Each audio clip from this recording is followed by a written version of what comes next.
Hey everyone, today we're walking into a room filled with low light, soft laughter, and the scent of something familiar. Maybe vanilla and sandalwood, maybe just the memory of warmth. A woman stands nearby, not looking at you, but something about her smile feels like it was aimed straight through you. And if you think you can control how others feel about you, then maybe that's exactly what you haven't let go of yet. So before you get too comfortable, take a moment to like the video and subscribe, but only if you really enjoy what I do here. Let me know where you're tuning in from and what time it is over there. Now turn off the lights, maybe turn on a fan for some soft background noise, and let's begin today's journey together. You think attraction is about what you have: the car, the job, the clean shoes, and strong jawline. But you already know that can't be the full truth. You've seen it. Someone average walks into a room, says something quiet, and suddenly they're unforgettable. Not because they shined the brightest, but because they said something that felt like it mattered. Here's the quiet secret no one really tells you: most people don't want to be admired. They want to be understood. They want someone who notices what the rest of the world overlooks. Not just the shape of their face, but the shape of their thoughts. And words. Words, when chosen like arrows and not confetti, have the power to pierce through someone's self-doubt and make them feel seen for the very first time. Noticed. Not as a performance, not as a body, but as a being. Philosophers still debate whether language creates reality or merely reflects it. But in relationships, especially the magnetic kind, your words don't describe your connection. They build it. Compliments are not decorations. They are bricks. Think about it. When someone once told you something small but unforgettable, maybe you make people feel safe, or I like how you think before you speak. It probably stayed with you far longer than a dozen "you're so cute" compliments ever could. Why? Because it touched something deeper than vanity. It touched the part of you that's real. And when you offer that to a woman, when you say something that echoes in her chest, not just in her ears, you're doing more than complimenting. You're revealing who you are too. A man who listens, a man who watches, a man who sees. That's what most don't understand. They rush toward beauty like moths to a streetlight. But beauty isn't rare. Attention is common. Presence, that's rare. And a compliment is nothing if it doesn't come from presence. You could say you're hot, or you could notice how the way she tilts her head when she's thinking reminds you of someone fearless. One is forgettable. The other is dangerous. And this doesn't mean you fake depth or force poetry into every sentence. It just means you stop letting your words be lazy. You use them like a stoic would, deliberately, with restraint, with purpose. You don't throw them at her like pebbles. You place them like smooth stones in her path, something she can keep walking over again and again in her mind. Remember that weird moment last year when someone complimented your handwriting and you thought, seriously, that? But it stuck, because it meant they were paying attention. Attention is the rarest form of generosity and the sexiest too. So this is your foundation. You're not here to flatter. You're not here to impress. You're here to notice. You're here to speak with the kind of calm, grounded precision that makes someone stop scrolling mentally and emotionally and actually feel something. Because you can wear the best cologne in the world. You can hit the gym 6 days a week and memorize 100 alpha tricks. But if your words are empty, you'll leave no trace. And if your words are full of clarity, full of emotion, full of restraint, then even your silence will echo. So now take a breath. Slow it all down. You don't need to be clever. You don't need to be perfect. You just need to see her. Not the version she performs. Not the one you imagined. The one she tries to protect. And when you find the words that speak to that version of her, not just the mask, that's when she remembers you. Not for what you wore, not for what you said, but for how you made her feel when she least expected to feel it. And that, my friend, is where it all begins. You're standing beside her in a hallway, or maybe in a line at a bookstore, or leaning against a railing on a rooftop, and then it hits you. A scent, not strong, not obvious, but specific. Warm vanilla with something faintly sharp beneath it, like amber and citrus and something ancient. You don't even know what it is, but for some reason your mind stops. And you say it not loudly, not like a line, just simply, that fragrance you're wearing. It's addictive. There's a pause, a shift in the air. She tilts her head, Not because you said she smells nice, but because you didn't say it like everyone else. You said it like a man who actually noticed. See, most people ignore the invisible. They look at hair, eyes, clothes, posture. But scent is private. It's intimate. It's a memory disguised as chemistry. When you speak about it, you're not just complimenting her perfume. You're telling her that her presence lingers, even after she's gone. Neuroscientists, and maybe your grandmother, will tell you that smell is the sense most closely tied to memory. One whiff of coconut lotion and you're 12 again on a beach in Florida, wearing crocodile-scented sunscreen and drinking orange soda from a can. One inhale of cinnamon and suddenly you're 5 watching someone bake in a kitchen filled with light. So when you recognize her scent, you're not just complimenting her body. You're admiring the echo she leaves behind. But here's what separates a compliment from a cliché: how it's delivered. Most guys say things like, "You smell good," with all the poetry of a grocery list. And it lands with a dull thud. A stoic man, however, one who speaks with intention, chooses his words like a craftsman. He says less, but means more. He doesn't perform appreciation, he practices it, quietly, precisely. So when you say, "That fragrance you're wearing is addictive," you don't say it like you're trying to get something from her. You say it like you're simply acknowledging what is. Like you've just uncovered a detail in a painting that no one else saw, and now you can't unsee it or unfeel it. Here's the quirky truth: she may not even remember which perfume she put on that day. She might have grabbed something random, but because you noticed it suddenly, it becomes sacred. That bottle becomes the one she wears on days she wants to be remembered. Not by everyone, by you.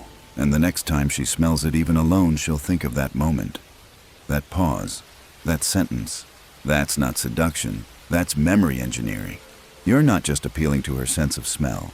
You're nesting yourself into her subconscious in a way that no selfie filter or flirty emoji ever could. Philosophers still debate what lingers longer, touch, sight, or words. But scent is a ghost. It doesn't ask permission. It just arrives, wraps itself around you, and vanishes, leaving emotion in its place. So if you notice it, if you really notice it, say something. Don't whisper it like a secret. Don't shout it like a joke. Say it with that still confidence that says, "I don't need your approval. I'm just telling you what's true." Because here's the deeper layer: when you notice something others don't, you give her permission to be seen in a way she forgot she could be. You're not looking at her like she's a prize. You're experiencing her like she's a presence. And that, to a woman who's used to surface-level attention, feels electric. Not because you said anything fancy, but because you weren't distracted. You were there, fully. And now she is too. You're in a quiet cafe. She hasn't even said anything yet. Maybe she's just waiting for her coffee, scrolling through her phone or looking out the window, and then it happens. A smile. The kind that doesn't feel rehearsed. It rises like sunlight sneaking through blinds in the morning. Not forced, not for you. Just real. And you lean forward slightly, not too much, and say, "Your smile could brighten up an entire room." She blinks. Maybe laughs. Maybe just looks at you a second longer than before. Because what you've just said, it's not about her teeth, not about symmetry, not even about how pretty she looks when she does it. It's about what her smile does, not just how it appears. Most people throw compliments at faces like stickers. Nice smile, beautiful eyes, cute dimples. It's fast food language, empty calories. But what you're doing, you're recognizing impact. You're saying your presence changes things. And that, my friend, is not something she hears every day. Philosophers still debate whether charisma is a learned trait or a natural gift. But one thing's certain: presence isn't about being the loudest. It's about how people feel in your presence. Some walk into a room and suck all the air out. Others walk in and suddenly everyone breathes easier. Her smile, that effortless lift of the corner of her mouth, might be doing just that. Easing tension, inviting comfort, signaling you can be yourself here. And when you notice that, when you call it out, it doesn't feel like a line. It feels like truth. Like you're telling her what she already knows, but never thought anyone else noticed. Here's the funny thing. You might compliment her smile once, casually, calmly, and she might say, "Thanks," like it's no big deal. But the next time she walks into a room and smiles, she'll wonder if you'd notice again. That thought, that curiosity, it lingers, and that's the real power of presence. It turns a fleeting moment into a thread that pulls through time. Now let's be clear. This isn't about flattery for effect. It's not about fishing for her attention. It's about observation with respect. Saying, "I see the way you make people feel," without trying. That's not just sweet. That's powerful. Because in a world that constantly praises appearance, you're praising influence. She could have spent hours on her makeup, but your compliment doesn't touch her face. It touches her energy. You're saying that joy you carry, it matters. Your light, it reaches. And let's not forget the stoic angle here. A stoic man isn't impressed by glamour. He's not dazzled by the glitter of surface. He studies essence. He values composure, impact, stillness, even in joy. So when he sees a woman whose smile warms the room, he doesn't need to shout it. He simply names it. Like pointing out sunlight on a wall.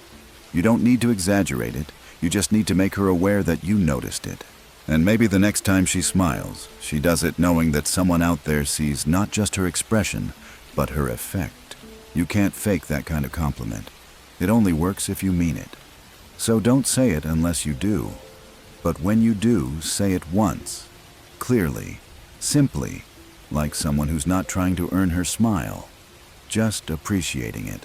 Because sometimes the right words don't build desire, they build recognition. And recognition, when it's real, is irresistible.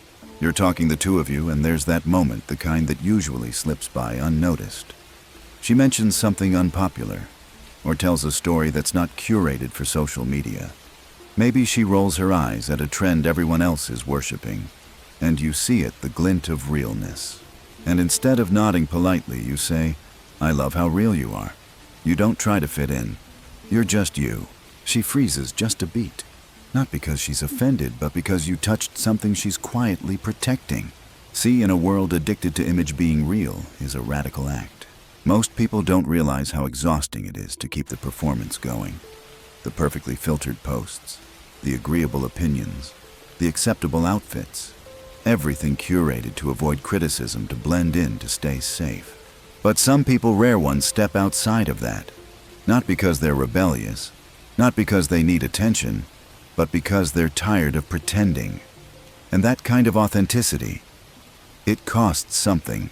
That's why when you recognize it with calm sincerity, not performance, it hits deep. It tells her, "I see the part of you that's not for sale." You're not praising rebellion for its own sake. You're acknowledging a choice. A choice to risk disapproval in exchange for integrity. And here's the paradox: being authentic in a filtered world is more magnetic than being perfect. You might think the compliment should be about her beauty or her style. But what if the part of her she's most proud of is the one that refuses to perform? What if her power isn't in the image, but in her refusal to be just an image? Philosophers still debate whether the self is a stable identity or a social performance. But from where you stand, the truth is simpler. The rarest thing in the world is someone who acts the same when no one's watching. So when you say, "I love how real you are," you're not just complimenting her character, you're aligning yourself with it. You're saying, "I'm not looking for a highlight reel. I want something human." And yes, it might be messy.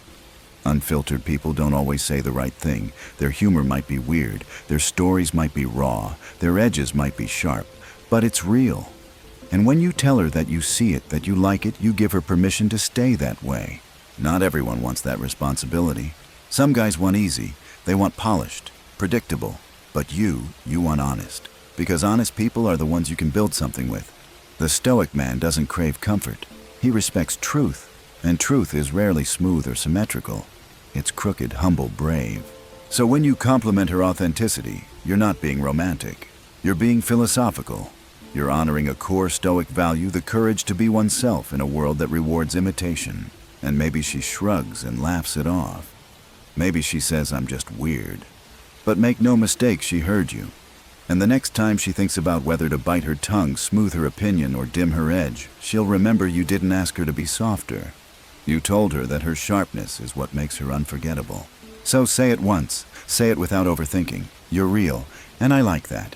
Because when the world asks her to change, and it will, your words will echo. And that might just be the thing that keeps her anchored to who she really is. You're mid-conversation. Not about anything big. Maybe it starts with a question about travel or music, or what she thinks of those people who talk on speakerphone in public. But somewhere along the way, she says something different. Not rehearsed, not borrowed, just her way of seeing it. A twist, a depth, a question behind the question, and you feel it like a string being plucked inside your chest. So you say, I love the way you see the world. It's so unique. It really makes me think. And then she smiles, but not the smile she gives to everyone, the real one. The you actually heard me smile. Most people don't listen. They scan for openings. They wait for their turn to talk. They're not looking for substance, they're looking for agreement. But you just complimented the one part of her that most men never even notice her mind. In a culture that worships filters and symmetry, thoughtfulness is often invisible. You can't post it, you can't contour it. But when someone finally says, hey, that perspective of yours, it matters, the reaction is immediate. Disarming. Philosophers still debate whether perception creates reality or simply interprets it. But what's undeniable is this: the way a person sees the world is their fingerprint. No two are the same.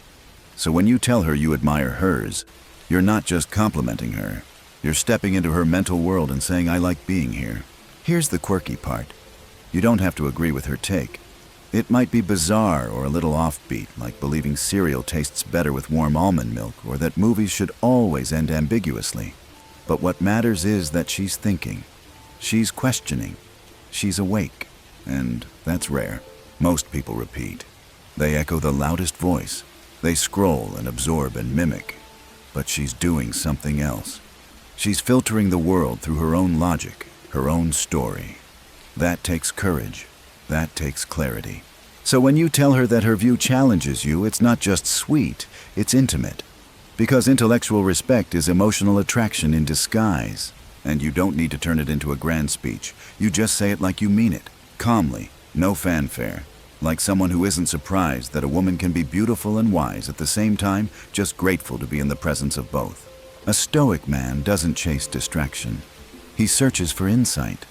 He trains his mind not to be entertained, but to be sharpened. So when he finds someone who makes him pause, who stirs thought rather than noise, he doesn't dismiss it. He honors it. That's what you're doing here. You're saying, I don't just like the way you look. I like the way you interpret. I like how your brain rearranges the ordinary into something meaningful. And trust me, if she's someone who lives in her thoughts, who's spent years being told she's too much or too intense or too different, that compliment will echo louder than any fire emoji ever could. Because now, when she speaks, she knows you're not just nodding along. You're listening. And when a woman feels mentally seen, you've opened the door to something most people never even find. Not just attraction. Connection. It's subtle at first. You notice how you sit up straighter around her, how your words come out more thoughtfully, how suddenly your lazy comfort zone starts to feel embarrassing. And not because she demands anything, just because being around her makes you want to be better. So you say it, quietly, clearly, I love your energy, it makes me want to be the best version of myself. And just like that, something shifts. She pauses, because that's not something women hear often. It's not about her looks, her laugh, her clothes. It's not even about her mood. It's about impact, who she is when she isn't trying, what she brings into a room by just being in it. You're not saying she's bubbly or cheerful. You're saying she lifts you, that her very presence activates something in you, like caffeine for the soul. Not the crash kind, the kind that wakes you up to your own potential. Most compliments flatter the surface. This one reaches deep. Because it says, I don't just enjoy being around you, I evolve around you. And that's no small thing. In a world full of distractions, doom scrolling, and half-hearted conversations, finding someone whose energy actually motivates you, not by pushing, but by inspiring, is rare. So when you name it, when you point to it and say, hey, this effect you have on me, it's real. It feels like more than words. It feels like a mirror.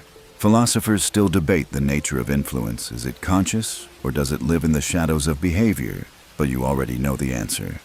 Influence lives in energy, in tone, in presence. And some people, without even trying, raise the bar just by existing near you. It's like being in the gym with someone stronger, not because they're flexing, but because they're focused. Their discipline makes you step up. Her energy does that not in the gym, but in life. And here's the quirky part. She might not even realize it. Maybe she thinks she's chaotic or awkward or just being herself. But to you, that self carries electricity. The kind that doesn't burn but illuminates. A stoic man values this kind of fire. He surrounds himself with those who sharpen him not with ego but with essence. He doesn't need cheerleaders, he needs catalysts. And when you tell her she's one of those rare people, the kind that doesn't just light up a room but lights up your direction, it's not flattery. It's admiration. It's alignment. You're not praising her for entertaining you. You're thanking her for making you aspire. And maybe she laughs it off. Maybe she says something humble. But trust me, she'll remember. Because this isn't the kind of compliment you hear at happy hour or in a DM. This is the kind of compliment that gets written in a journal. The kind that's reread on the day she forgets who she is. So say it once, with calm eyes and a grounded voice. I love your energy. It makes me want to be better. Not because you're trying to impress her, but because she already impressed something on you. You are in the middle of a conversation, maybe not even a deep one. You mention something small, like how you've had a rough week, or how you once lost your favorite hoodie on a trip to Portland. Weeks later, she brings it up. Not to show off, not to make a point. She just remembers. And you stop for a second, because that's rare. So you say you're honestly one of the most thoughtful people I've ever met. You really care about others, and it shows. She might look down for a second, brush it off with a, "That's just how I am." But make no mistake, that compliment lands somewhere deep, because most of the world is too loud, too busy, too distracted to truly care. Performative kindness is everywhere in selfies with charity hashtags in social media. Bios filled with empath and good vibes only. But the real thing, quiet kindness, that's almost extinct. And when you recognize it not just in what she says, but in what she does, you're not admiring an act. You're acknowledging a value, a way of being. Philosophers still debate whether goodness is innate or cultivated. But you already know thoughtfulness is a discipline. It's practiced in moments when no one's watching. Like remembering how someone takes their coffee, or texting when they go quiet, or sitting with someone in silence because the words just aren't ready yet. Thoughtful people notice patterns others miss. They create comfort without needing credit. They sense when someone is unraveling, and instead of pointing it out, they quietly start stitching. When you tell her she's thoughtful, you're telling her she's rare. You're saying, I see the invisible labor you carry, and I don't take it for granted. Here's the quirky part. Kindness doesn't sparkle. It doesn't come with sound effects. It just happens in gestures, in timing, in restraint. And because of that, it's often overlooked. But not by you. You noticed how she opens her body language when someone's nervous, how she defends people who aren't in the room, how she leads with empathy instead of performance. You saw it, and you said it. A stoic man understands the quiet power of virtue. Not the kind of virtue that demands applause, the kind that operates even when no one claps. He doesn't mistake softness for weakness. He recognizes in it the kind of strength that holds communities together and holds space when the world falls apart.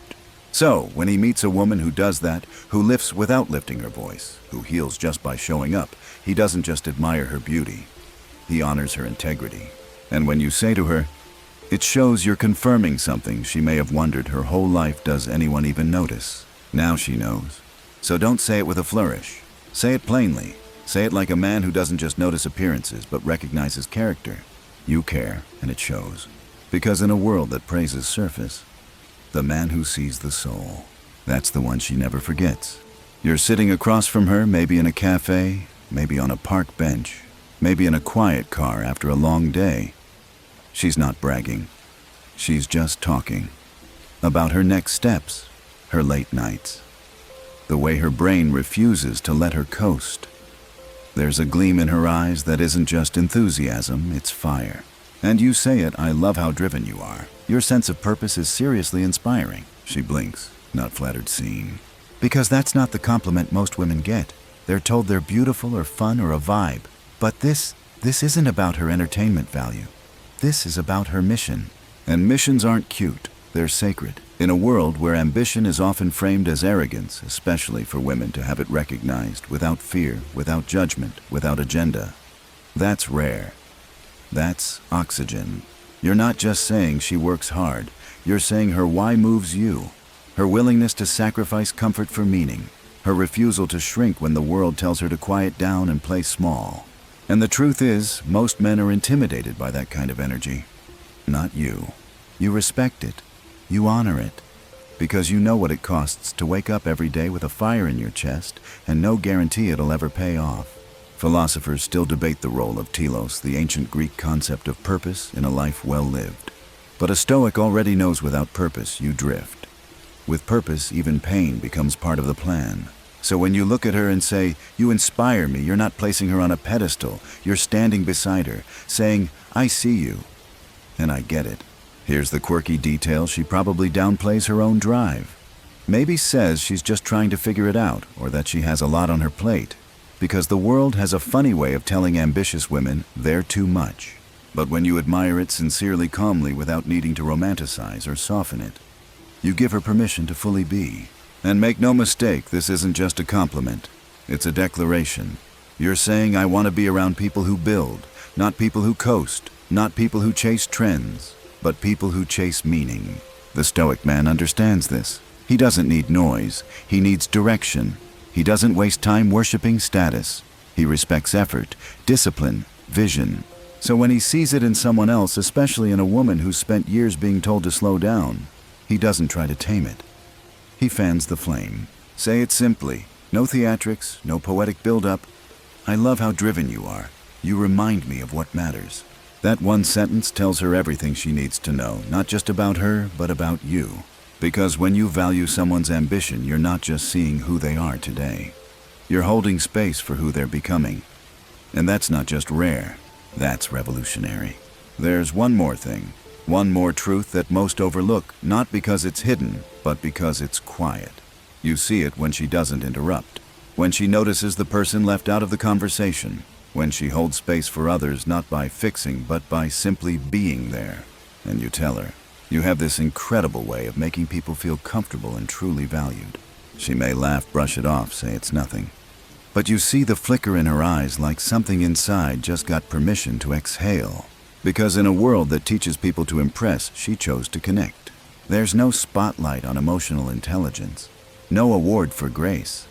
But you noticed how she listens, how she adapts, how she makes people feel safe in her presence. That's not charisma, that's compassion. She doesn't fill the room with noise, she fills it with trust. And when you see that when you speak it aloud, you're not complimenting her manners, you're honoring her essence. The Stoics taught that true strength is calm, that the highest virtue is presence. To be so grounded that others feel less afraid just standing near you, and she has that. That quiet magic, that unspoken influence. So you tell her, simply, sincerely. You make people feel like they matter. And when you do, you remind her that beauty can fade, wit can tire, but grace leaves fingerprints no one can erase. Because the truth is, she's not just someone people admire. She's someone people remember. Now, slow everything down. Let your mind stretch out like the last warm light at the end of a long day. You've walked through 8 moments of presence, connection, and courage. And maybe the real message wasn't about compliments at all, but about how deeply you're willing to see someone. Not just her face, not just her voice, but the subtle ways she shifts the space around her. And maybe in doing so, you saw yourself a little more clearly too. So take that with you into your next conversation, your next pause, your next sentence that actually means something. You don't need to be perfect. You just need to be real, present, and intentional. Because when words come from that place, they don't just land. They linger. End of script. Have a beautiful day.